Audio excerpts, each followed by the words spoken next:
बिस्मिल्लाहिर्रहमानिर्रहीम। मैं हूं उमर हयात खान और आप देख रहे हैं मेरा ऑफिशियल यूट्यूब चैनल। और आज तारीख है 19 फरवरी, दिन है जुमेरात का, यकम रमज़ानुल मुबारक भी है आज। सबसे पहले आप तमाम दोस्तों को रमज़ानुल मुबारक का जो मुबारक महीना है वो मुबारक हो। और आज के इस वीलॉग में कुछ अहम डिस्कशन हमारी होंगी कि वज़ीर आज़म शहबाज शरीफ आज गज़ा पीस बोर्ड के इजलास में शरीक होंगे। और दूसरा हम बात करेंगे जो इस वक्त एक हॉट न्यूज़ बनी हुई है, राना सनाउल्लाह खान की ये खबर कि इमरान खान जो है वो डट के खड़े हैं, डील नहीं कर रहे। इस पर बात करेंगे। मेरे साथ इन दोनों मौज़ूआत पर बात करने के लिए सीनियर जर्नलिस्ट हैं सलमान अली अमान साहब। इनसे बात करते हैं। सलमान अली अमान साहब, सबसे पहले तो हम देख रहे हैं कि गज़ा पीस बोर्ड में प्राइम मिनिस्टर जो है वो जा रहे हैं।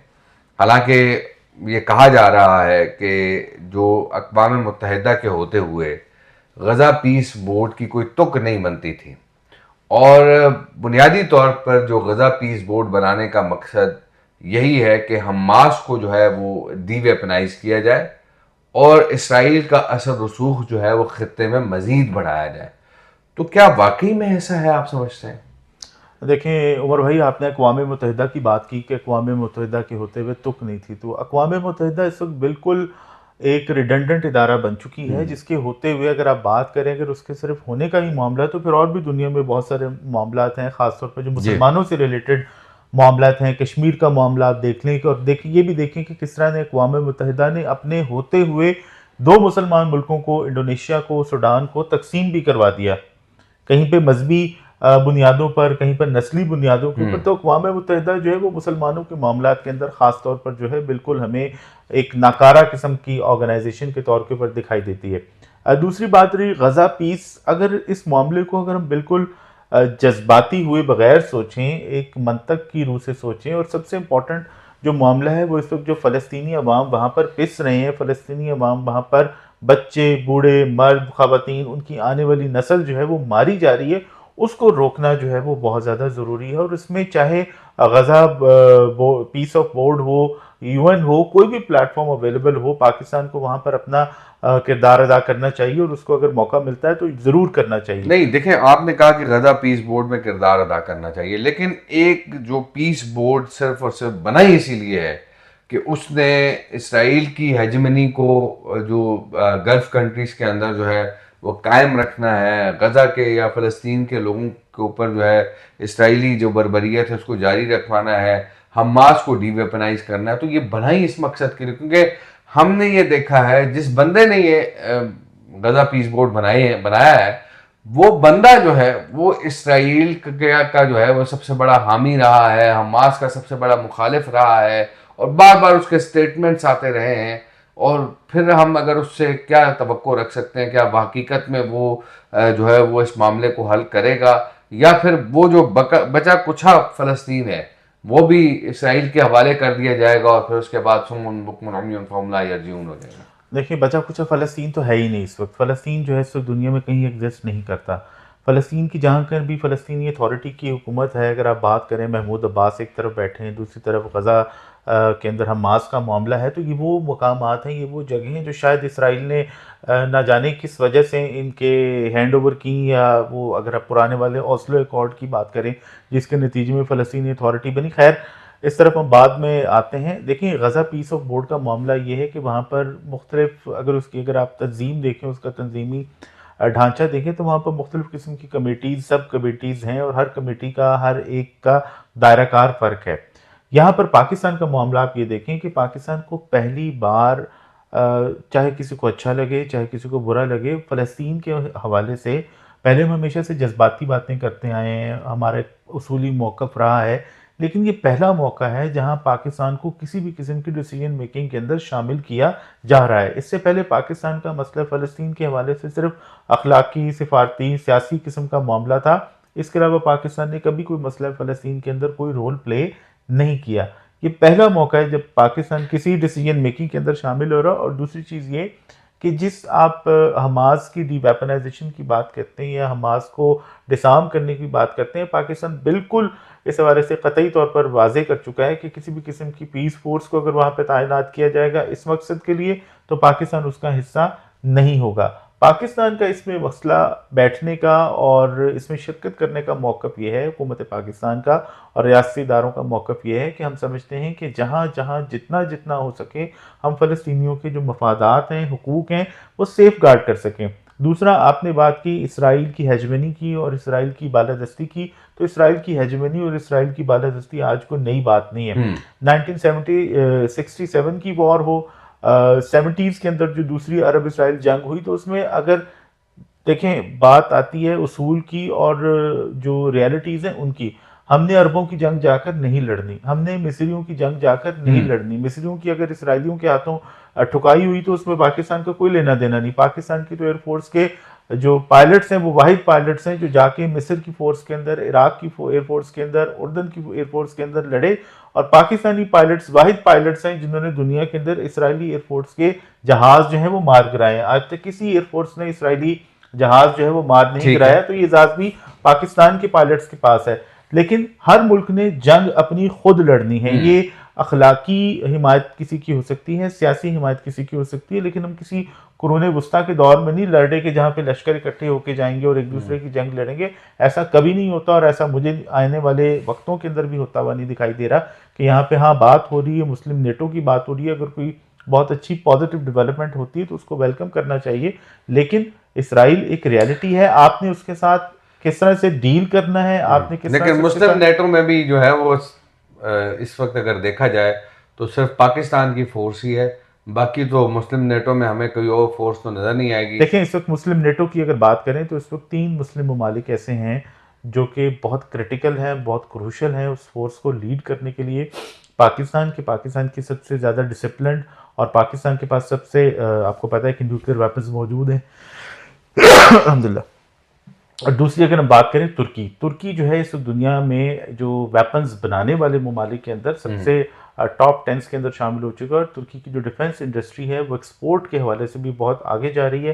तीसरा मुल्क है सऊदी अरब। सऊदी अरब के पास मिलिट्री वसाइल भी अवेलेबल हैं और सऊदी अरब के पास इकोनॉमिक वसाइल जो हैं, मुआशी वसाइल जो हैं वो भी अवेलेबल हैं। ये तीनों मुल्क जो हैं मिलकर, और एक चौथा मुल्क जिसको हम अक्सर निगलेक्ट कर देते हैं वो है इजिप्ट। इजिप्ट की फोर्सेस जो हैं वो भी बहुत डिसिप्लिन्ड हैं, उनके पास भी वेपन्स वगैरह चीज़ें मौजूद हैं।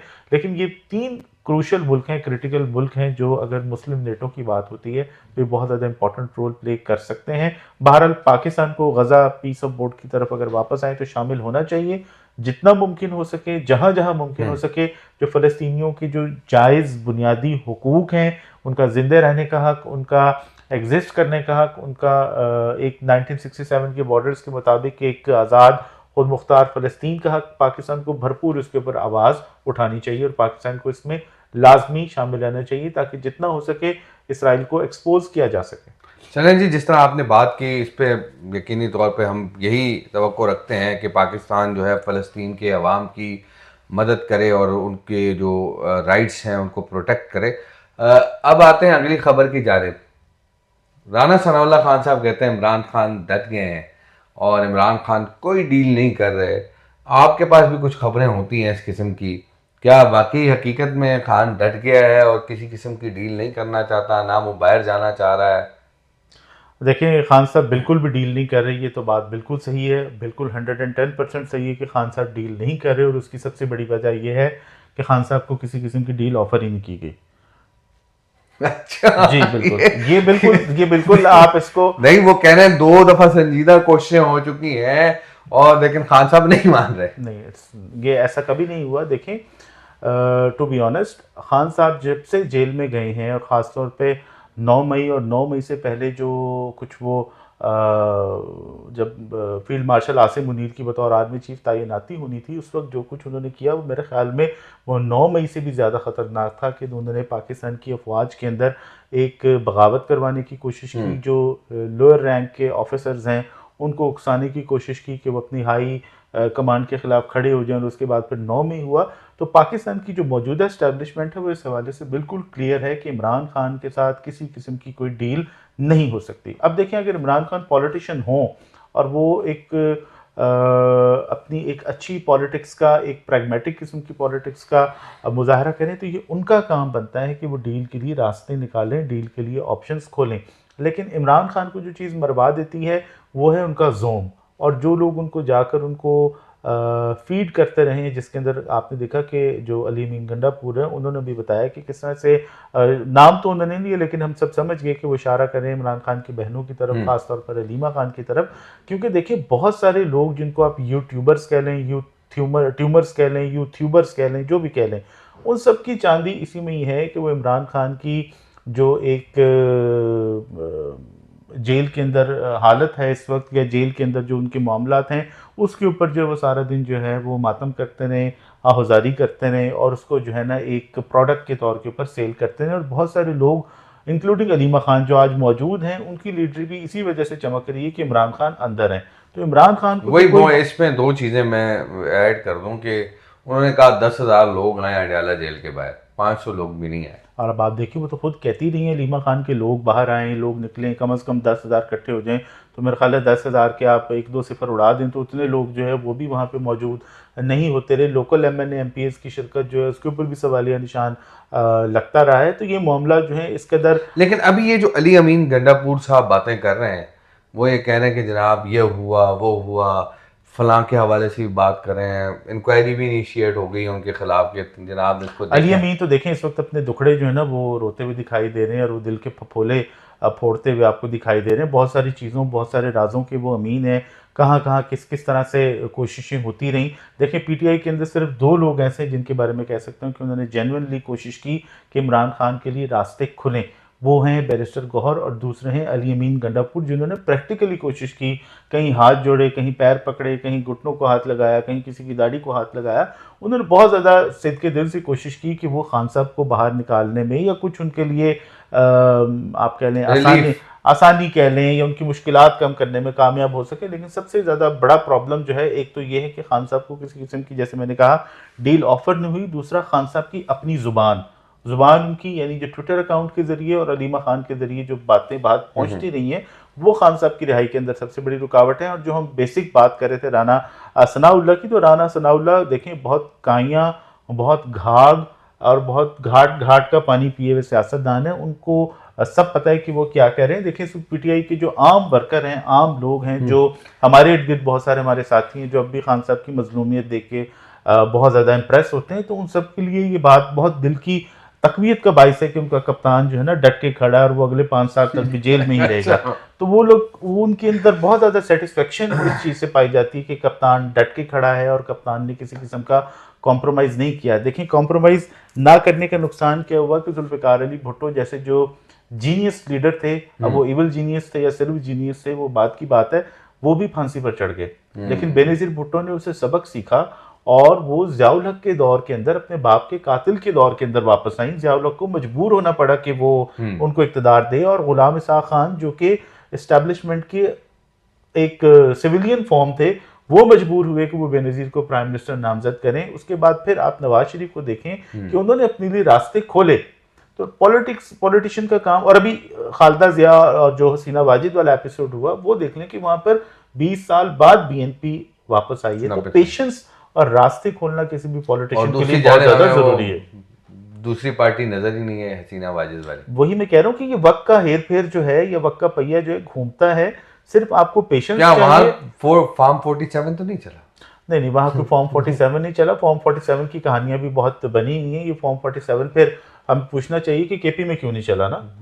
केपी में भी फॉर्म 47 मैं यही वो मौलाना वाला फिर आ जाता ना मामला। मौलाना फजल रहमान कहते हैं कि वहाँ पे फॉर्म 47 वाली बात है। लेकिन बहरहाल पेशेंस और सब्र की ज़रूरत है खान साहब को, और अपनी पॉलिटिकल विजन या विजडम अगर उनके पास कोई मौजूद है उसको इस्तेमाल करने की ज़रूरत है। और जो उनका जोम है उससे उन्हें बाहर आने की ज़रूरत है कि मैं हूँ तो ये मुल्क है और मैं नहीं हूँ तो ये मुल्क नहीं है। ये चीज़ जो है, ये गुरूर या तकब्बुर जो है वो आपको मरवा देता है और आपके जहन की जो सोचने समझने की सलाहियतें होती हैं उनके ऊपर पर्दा डालता है। तो खान साहब को चाहिए कि वो उससे बाहर निकलें और अपने लिए रास्ते खोलें। और ये क्योंकि बहुत बड़ा नुकसान होगा कि पाकिस्तान के अंदर इतनी बड़ी, इतनी वाइब्रेंट पॉलिटिकल जमात जो है, अगर वो ज़ाया हो जाए तो वो पाकिस्तान का बहुत बड़ा पॉलिटिकल लॉस होगा। बहुत बहुत शुक्रिया सलमान अली अमान साहब हमारे साथ थे और आपने बड़ी तफसीली गुफ्तगू की दो अहम मौज़ूआत पर। तो नाजरीन बहुत बहुत शुक्रिया आपका कि वीडियो देखने का। अपना बहुत सारा ख्याल रखिए। अगर आपने चैनल सब्सक्राइब नहीं किया हुआ तो सबसे पहले आप चैनल सब्सक्राइब करें और बेल आइकॉन का बटन जो है वो लाजमी आपने प्रेस करना है ताकि आपको वीडियोस जो है वो बर वक्त मिलती रहें। बहुत बहुत शुक्रिया। अल्लाह निगहबान।